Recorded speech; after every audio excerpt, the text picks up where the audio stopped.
Thank you so Welcome much. Welcome to Zimbabwe. It's your first time here? My first time in Harare, and I have loved every minute of my very short stay. So I'm definitely coming back, that's for sure. The love, the warmth, the reception that I've received has just, I'm basking in a lot of love right now, and I'm grateful, for the reception that I've received here. So you did a presentation here at the IM conference, and you spoke about a number of things, and you also indicated how you are the chairperson of the Business Women's Association. So how is that for you, and what are some of the issues that women in business are encountering?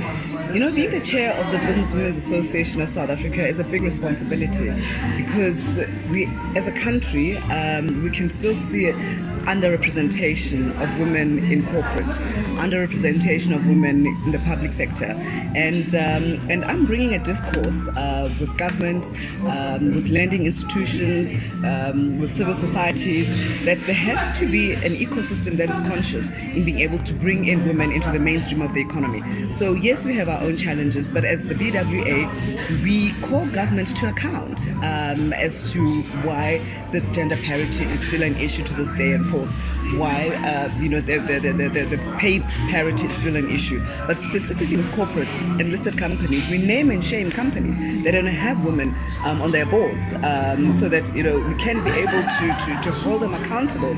A census is very important, because then you can measure it. If you can't track it, you can't measure it. So we do these numbers and these census every year, and this year, we're sitting with CEOs at 11%, directors 21%, women in executive management 29%. Appalling figures, and we make up more than half of the population. So we are challenging the status quo. What has been the response from the government when you bring up these issues? Are they forthcoming? Are they Government accommodating? is very receptive. Last year I hosted a dialogue with the president as the BWA chairman, where women had an opportunity to dialogue with the president. And so our government is very responsive.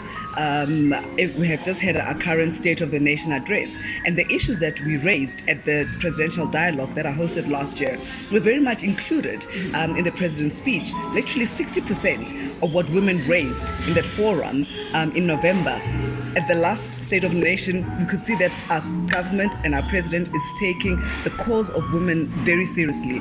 And so I'm very optimistic, but we cannot stop to push the boundaries, to get women out there, to make sure women are represented at the right corridors of power, in the right boardrooms. Women add value, and that cannot be taken for granted. And lastly, you also spoke about the inherent issues that dating back for apartheid. Have you, as South African women, do you think you've recovered from that? Are you recovering?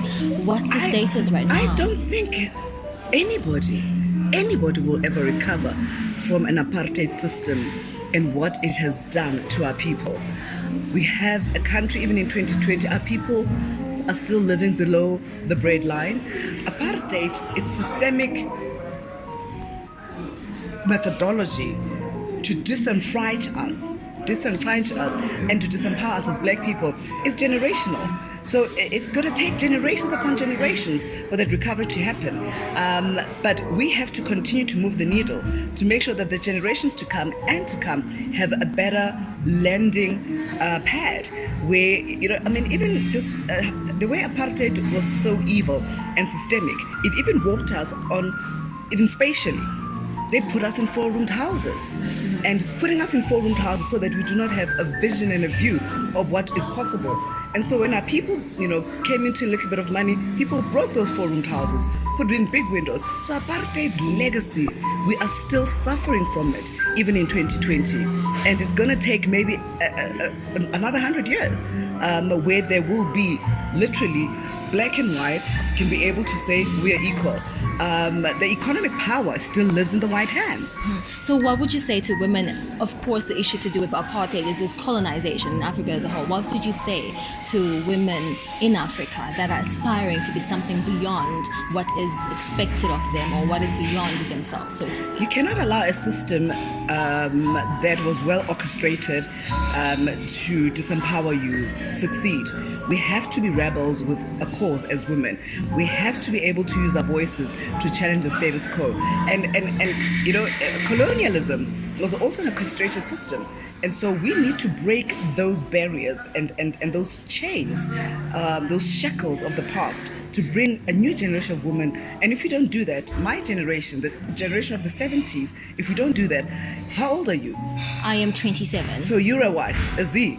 You know, so Generation Z, for example, if I, within my generation, I think I'm a what? I'm an X. Yeah, I think I'm an X.